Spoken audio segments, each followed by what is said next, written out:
You know, when you're young and you're graduating from high school, you think you're going to be able to go out and change the world.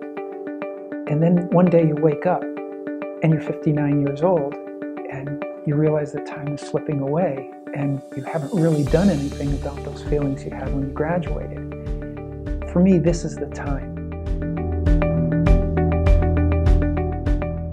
I've spent many years in business and in education, and I've always had a desire to help people and give back.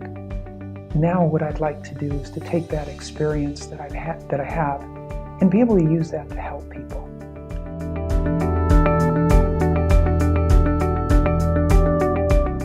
I found that in applying some of the lessons learned in business, they do work in government.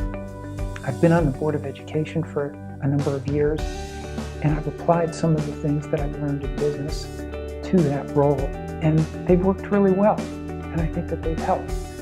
So I think that the major reason for running is just that wanting to give back and wanting to help people, and to be able to use my experience to do that.